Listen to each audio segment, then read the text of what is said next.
Alhamdulillahi Rabbil Alameen. Wa sallallahu wa sallam wa baraka ala nabiyina Muhammadin wa ala alihi wa sahbihi ajma'een. Assalamu alaikum wa rahmatullahi wa barakatuh. So welcome, brothers and sisters.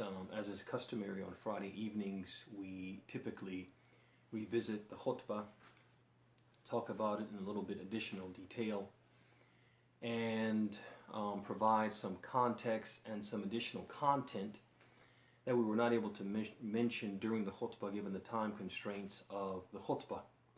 We usually also offer you an opportunity to ask questions and to give feedback. Unfortunately, under these circumstances, that may be a little difficult, and also the time may not allow it, but we do have Facebook. You are able to type some things, and if we're able to answer some questions and give clarity, we'll do that as well. And the title of today's khutbah was George Floyd, Should Muslims Care? And we opened the khutbah basically by giving the background story of George Floyd. We mentioned that on May 25th, 2020, George Floyd, an African-American man, was murdered by 4 police officers as he begged for his life, screamed for his mother, and said repeatedly, "I can't breathe."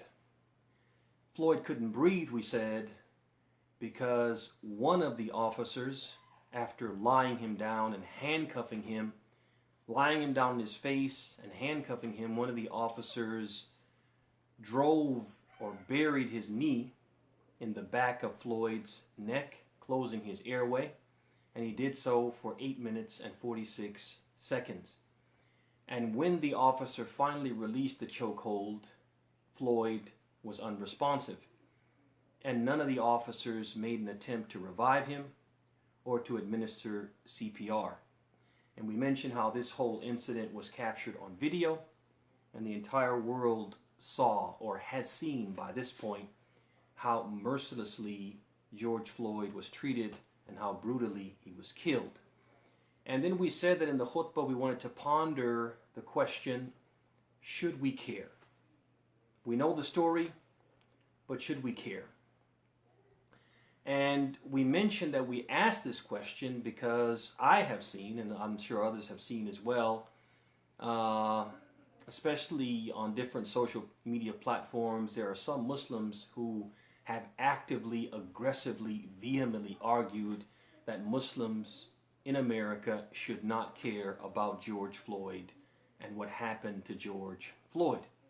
And some of them have even gone further than this and have actually questioned the religious commitment of any person who is even remotely concerned, troubled, or upset by George Floyd's killing or murder at the hands of police.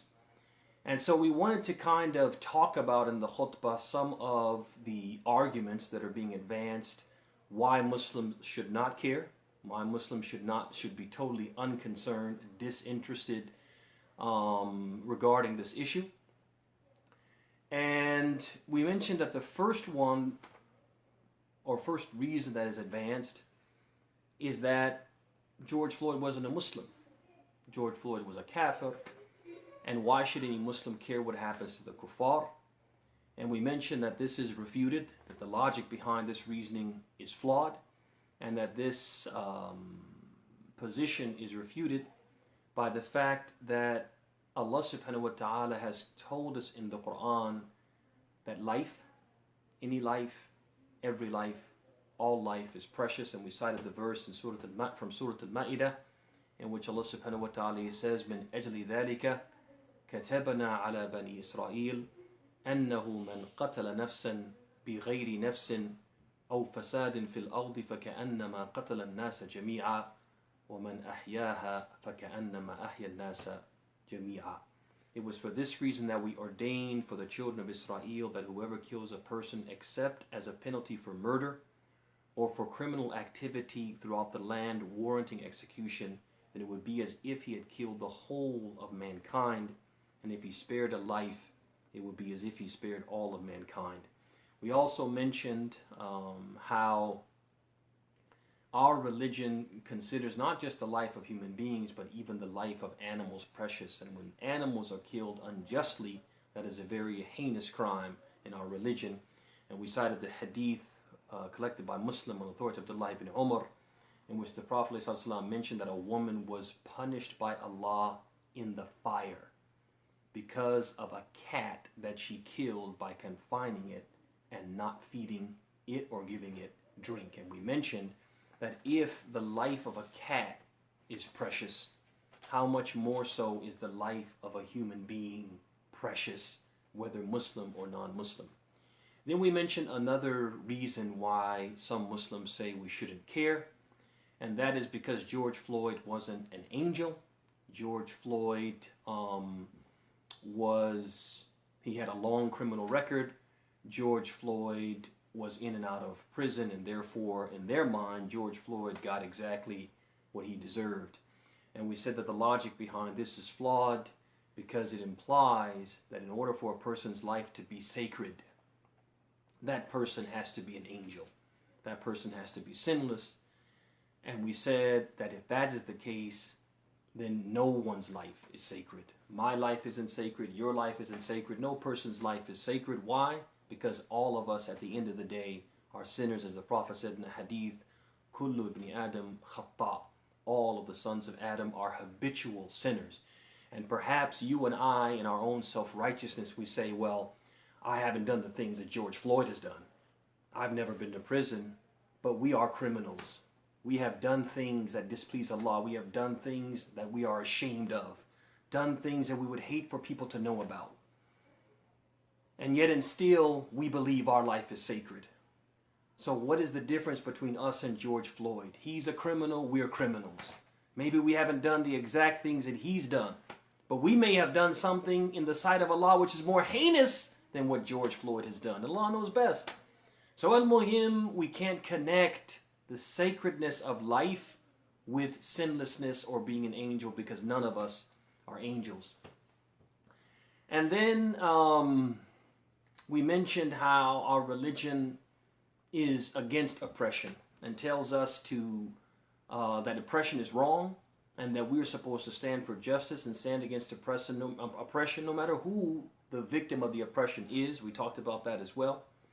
And then we talked about another justification. We actually closed the khutbah with another justification, which has also been given or advanced, and that is that what happened to George Floyd is none of our business as Muslims. It doesn't have anything to do with us. It didn't affect someone in our community. It's not our fight to fight. It is not a cause that pertains to us. And we said that the logic behind this is also flawed. And that is because Allah subhanahu wa ta'ala, His messenger, whenever any wrongdoing is committed, Allah and His messenger have made it our business. We're supposed to be concerned with that wrongdoing. We have the statement of Allah subhanahu wa ta'ala from Surah Al-Imran, in which He says, وَلْتَكُمْ مِنْكُمْ أُمَّةٌ يَدْعُونَ إِلَى الْخَيْرِ وَيَأْمُرُونَ بِالْمَعْرُوفِ وَيَنْهَوْنَ عَنِ الْمُنْكَرِ وَأُولَٰئِكَ هُمُ الْمُفْلِحُونَ. That there arise from amongst you a community that invites to all that is good, enjoining what is right and forbidding what is wrong, and those, they are the successful ones. And we have the hadith collected by Muslim on the authority of Abi Sa'id al-Khudri, in which the Prophet said, مَنْ رَأَى مِنْكُمْ مُنْكَرًا فَلْيُغَيِّرْهُ بِيَدِهِ فَإِنْ لَمْ يَسْتَطِعْ فَبِلِسَانِهِ فَإِنْ لَمْ يَسْتَطِعْ فَبِقَلْبِهِ وَذَلِكَ أَضْعَفُ الْإِيمَانِ. He said, whoever amongst you witnesses an act of wrongdoing. That's general, it's am. Any act of oppression, any act of wrong, any wrongdoing, you see it, you're supposed to change it with your hands. You're supposed to physically intervene if you can. فَإِنْ لَمْ يَسْتَطِعْ فَبِلِسَانِهِ. If he can't do it, then he speaks out against it. He says, I don't agree with that's wrong. With his tongue or with his pen, he speaks out against it and voices his disapproval of that wrongdoing. And again, it's general. Could be a wrongdoing done to us, a wrongdoing to someone else, a wrongdoing done to a Muslim, a wrongdoing done to a non-Muslim. فَإِنْ لَمْ يَسْتَطِعْ. And if he can't speak out against it, فَبِقَلْبِهِ. Then he has to use his relationship. He has to disassociate himself from the wrongdoer until he leaves his wrongdoing. وَذَلِكَ أَضْعُفُ الْإِيمَانِ. And that is the least of faith. We also mentioned how this reasoning is flawed, this approach is flawed, because it is a very self-centered, self-absorbed, and unsympathetic stance. And if we take that stance ourselves toward other people, we can't be surprised if they take that same stance against us.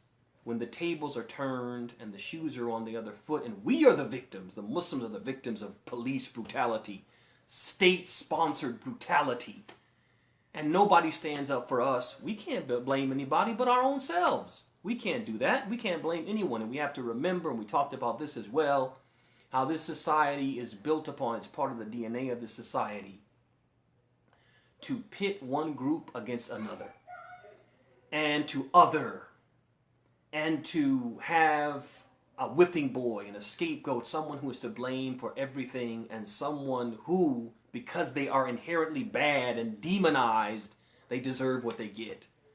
And if you study the history of this country, you'll see this jaliyan, you'll see this unmistakably clear. It happened to the Indians. It has happened and continues to happen to the African Americans. It happened to other groups throughout history. It's happening now to Latinos as well.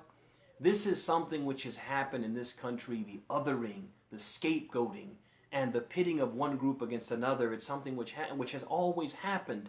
And just because the focus right now is on African Americans and Latinos doesn't mean that the focus will not shift. Once they are done with them, it won't shift to other groups. It won't shift to the Arabs, and it won't shift to the Asians, and it won't shift to what? The Muslims in general. And so we have to understand that just kama tadinu tudan, right? What goes around comes around, and if we treat people, if we stand idly by while people are oppressed, and we don't do anything or say anything, we're just emotionless, that the same thing can happen to us. And when it happens to us, those same groups or other groups will stand idly by while we are oppressed. And we close the khutbah with some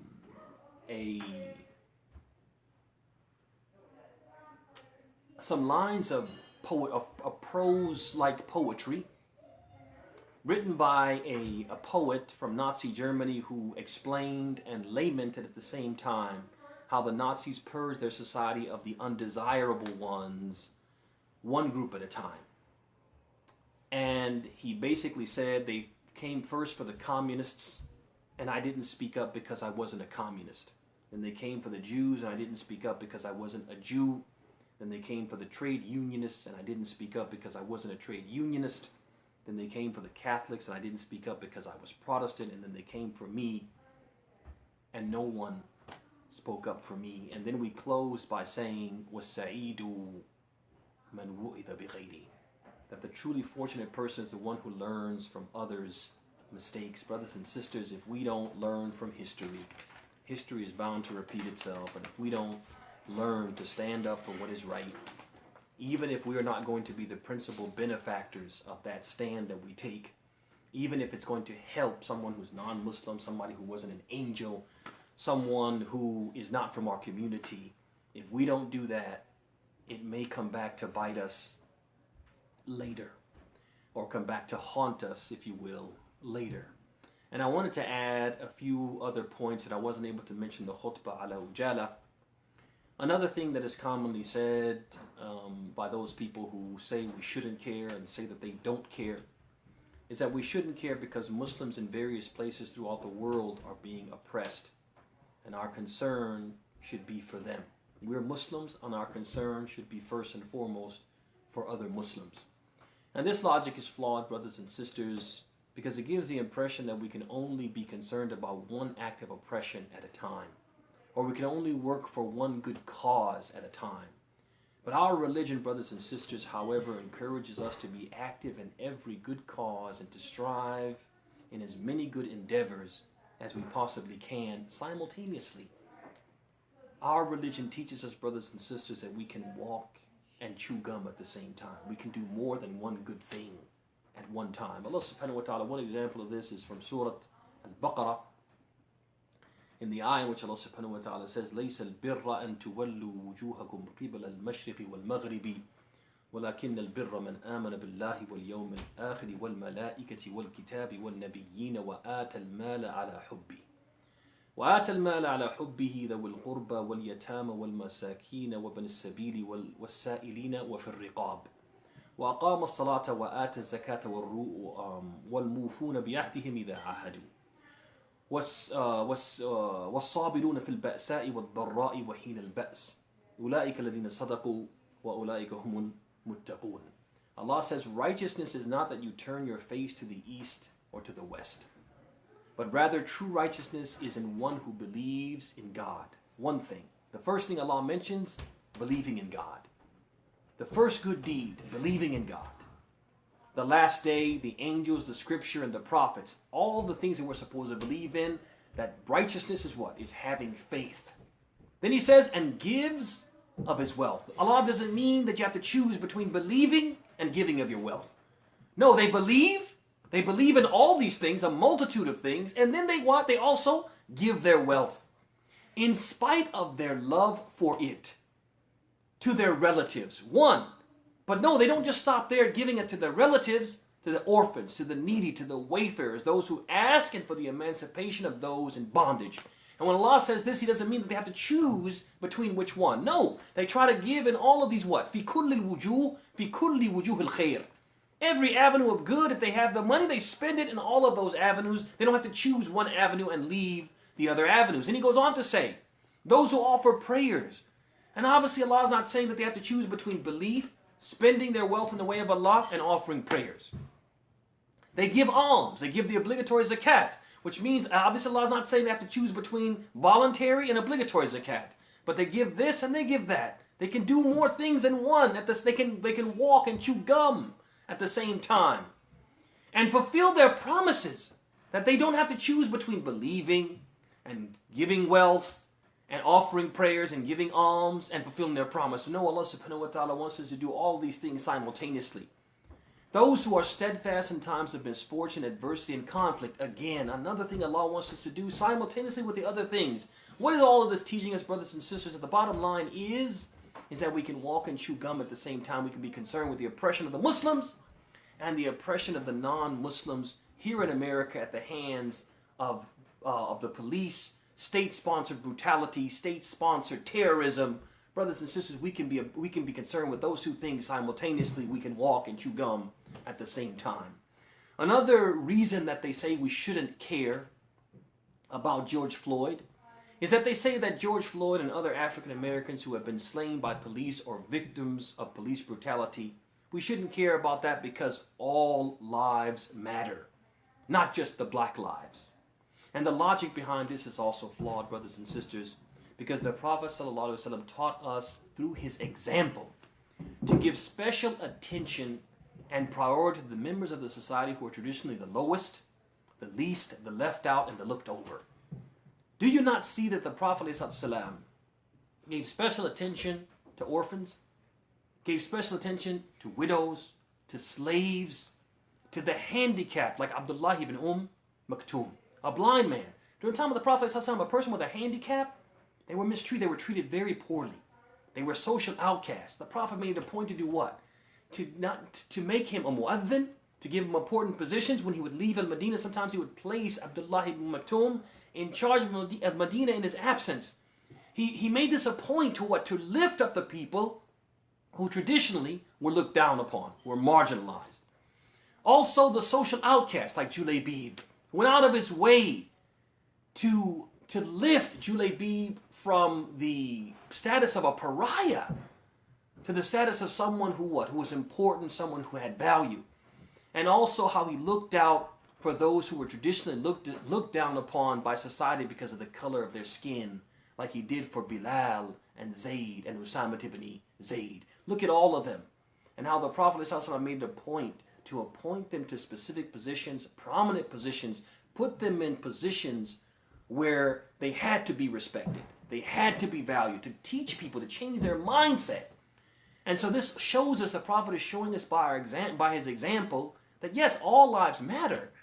But when there are some lives which are specifically devalued, those we go out of our way to what? To give those lives value. They also tell us that we shouldn't care because caring specifically about black lives is akin to racism, nationalism, and tribalism. The same racism, nationalism, and tribalism that Islam came to abolish and eradicate.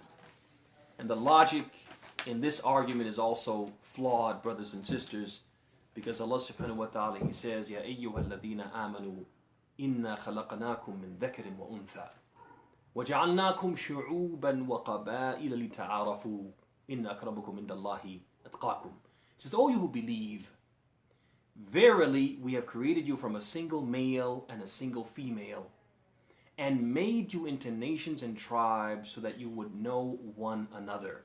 Indeed, the most noble of you in the sight of Allah is the most pious amongst you. Indeed, Allah is all-knowing, all-aware. Allah subhanahu wa ta'ala in this verse, He says, وَجَعَلْنَاكُمْ شُعُوبًا وَقَبَائِلِ لِتَعَارَفُوا. And we made you nations and tribes so that you would know one another. Ibn Kathir, he makes tafsir of this ayah and he says, أي ليحصل التعارف بينهم كل يرجع إلى قبيلته قال مجاهد كما يقال فلان ابن فلان من قبيلة كذا وكذا. He says it means in order for you to be able to identify yourselves amongst one another, each one referring back to his tribe and attributing himself to it. Mujahid said, like it is said, so and so, the son of so and so, from such and such tribe. This means, brothers and sisters, that our races, ethnicities, nationalities, tribes, and regional affiliations are not something that we as Muslims have to divorce ourselves from. This is neither required nor expected. This is important, and I just want to digress briefly. Is that I meet people from other countries, and they will tell me quite proudly, and I don't mean this in a negative way. When I say proudly, I don't mean the type of pride that is blameworthy. But they'll say, for example, I'm so-and-so. I'm, for example, Arabi. I'm an Arab. Or I'm Hindi, I'm an Indian. Or I'm Pakistani, I'm a Pakistani person. I'm from Pakistan, for example. And they'll say, for example, that I am from X country or Y country. For example, I'm an Arabi min Masr. I'm an Arab person from Egypt. And they'll take pride in what? Egypt, right? And they'll say I'm from such and such tribe. For example, a person might say I'm Qahtani. Or I'm from such regional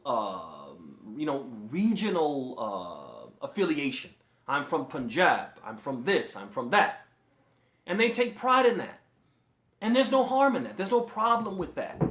But the problem is that for some reason when it comes to African Americans, when they become Muslims, they're supposed to cease to be black. They're supposed to cease and leave being African American. They're no longer African American. They're just what? Muslim.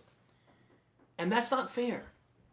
Just like every other people has an ethnicity, a race, a country, a region, a tribe that they go back to, while they're Muslim, they can be Muslim, and the two things are not, or three things or four things are not mutually exclusive. Similarly, African Americans don't stop being African American because they become Muslim. And what I guess makes difficult for them is that they become Muslim. They're expected to what? To divorce themselves from being black or being African American, although they can't do that. They can't leave their skin. And the fact that they become Muslim doesn't change their experience, doesn't change the way they are viewed by the society and treated by what? By law enforcement. And so just because they're Muslim will not change the way they're viewed by law enforcement, perhaps potentially treated by law enforcement, and will not change what their inherent fear of law enforcement because of what their experience, the black experience. And so I just want to digress and say that this is not fair. And this is something that they're not expected to do. Neither are the Arabs and those people who have tribes and nations, etc., that they're proud of and that they associate and attribute themselves to. They're not expected to what? To divorce themselves from that. And nor are the African Americans supposed to stop being African American, stop being black because they become Muslim. That said, we can and should feel a connection with our people.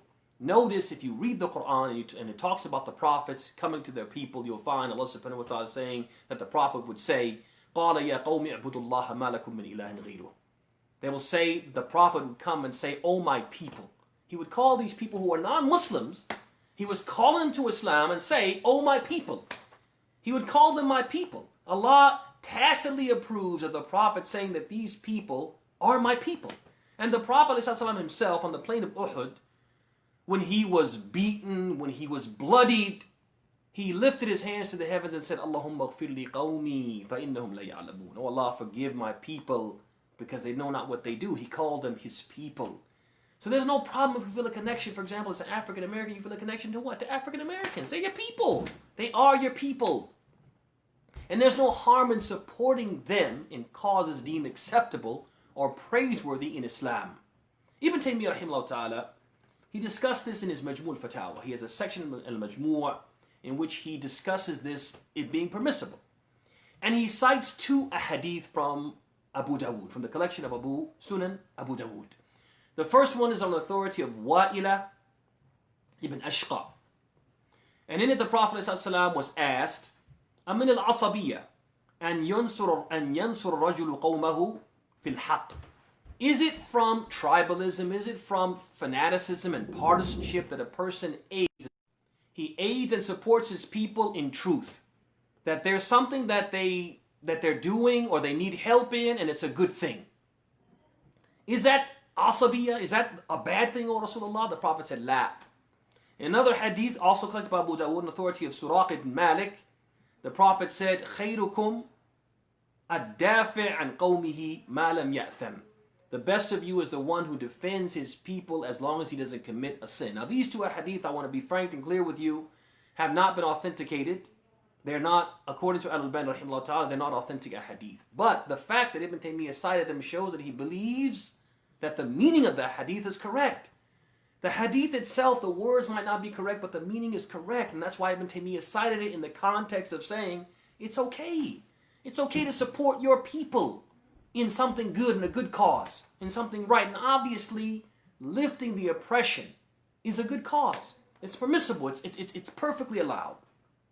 And so we have to understand that Islam recognizes races and nations and tribes and ethnicities, etc. But it rejects using them as a basis for al-wala wal-bara. This is where the sticking point comes. And this is where a lot of people are confused. They think just by you saying Black Lives Matter, you're guilty of tribalism.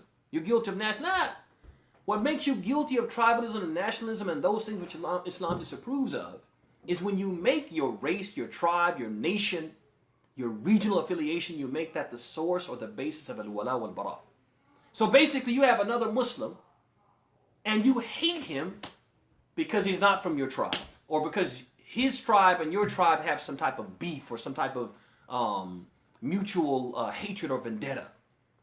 That's where the problem comes in. You calling yourself Qahtani, you calling yourself Punjabi, you calling yourself Hindi, Masri, whatever, that's not the problem. The problem is when you're from Masr and you hate someone simply because they're from another country that your country has bad relations with, for example. And Ibn Taymiyyah, he talks about this also in his Fatawa. He says, what means? Nay, indeed, when the Muhajirin and the Ansar disputed amongst themselves and the Muhajirin cried for aid from the other Muhajirun, saying, fellow Muhajirun, come to my aid against this Ansari. And the Ansari cried for aid from the other Ansar, saying, fellow Ansari, come to my aid against this Muhajir. The Prophet came out and proclaimed, Abd'Llah al-Jahiliyyah wa ana bayna adhurikum. Is it with the rallying cry of the pre-Islamic period that you call why I'm present amongst you? And he was very much angered by this. The Prophet had no problem with this person saying, I'm an Ansari, and being proud of that. And this person saying, I'm a Muhajir, and being proud of that, because each one of those names has a fadl, a virtue, a merit, and excellence attached to it. But when one of them used it as a rallying cry to what? To create enmity, to sow enmity between them and another Muslim, that's when it became a problem. They were calling themselves Ansar all the time. And the Prophet didn't have a problem with it. It's not Da'wah al-Jahiliyyah just by using the term, saying I'm black or Black Lives Matter. But if a black Muslim hates a white Muslim because he's white, and loves a black Muslim because he's black, even though this one is pious and this one's impious, that's where the problem comes in our deen. And Ibn Taymiyyah goes on and draws this distinction by saying every departure from the appeal of Islam and the Quran, whether in favor of lineage, homeland, race, denomination, or sect, is from the remnants of Jahiliyyah. It's when you put these things above the deen and make them the priority, that's where the problem comes in. But a person just merely saying, I'm an African American, I'm black, right? Or a person saying I'm Arab, or a person saying I'm Punjabi, or a person saying I'm Masri. That's not a problem, ya ikhwan. We can affiliate ourselves with these things, and it's part of lita'arafu, so that you may know one another, as we've already previously explained. And that's what I wanted to share in addition to, in addition to what we had shared in the khutbah, and to provide some additional context and some additional basis. I just want to say in closing that, I saw quite a few things this week and the week prior after George Floyd's killing that came out of the mouths and were posted by some Muslims, and I was very appalled, disturbed, and disappointed by what I saw, saddened by what I saw. I'm an African American. I know what it's like to be an African American in this country. And I think for many African American Muslims, I think that when we converted to Islam after living that experience, the experience of racism, and I think if you sit with those of you who are listening and you're not African American, I think it would be good to sit with an African American and talk to an African American Muslim about that experience. Talk to African American Muslims who will tell you that early on in their life, some of them will tell you in kindergarten, some of them will tell you before they reach the age of 10. Very young age, in the age of innocence, that innocence was stripped from them, and they were exposed to racism. They were called nigger. They were called other words, racial slurs, at a young age. I'm telling you, you won't meet an African American Muslim who won't tell you that that was their experience. That they haven't lived racism in many different forms. That they haven't faced racism in education, at work, just in public spaces, etc. I say all this to say is that many of us, we came to Islam, we read about Islam, researched Islam, came to Islam, and when we read Islam and we came across the verse where Allah subhanahu wa ta'ala says, Inna akramakum indallahi atqakum. In this religion, the most noble of you in the sight of Allah is the one who is the most pious. I mean, that resonated with us. That caused us to gravitate toward Islam. And when we became Muslims, we thought to ourselves, Alhamdulillah, I'm in a safe place. I'm in a place where I'm not going to be judged by the color of my skin, but rather by the content of my character. And then we come to find out it's not like that. That we're still looked at as a color. We're still looked down upon because of our color, because of the hue of our skin, something that we can't control. And no matter how intelligent we are, no matter how many credentials we have, no matter how articulate we are, no matter how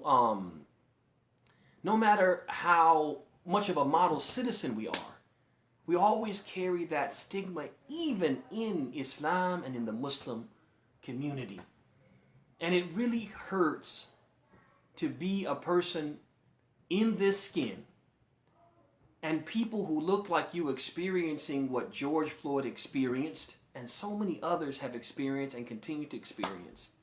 And you can't even get sympathy from your brothers and sisters who don't look like you in your community to just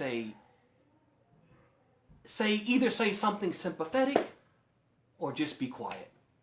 But rather we hear people saying we shouldn't care and telling us that if we care, we're not really true to our Islam.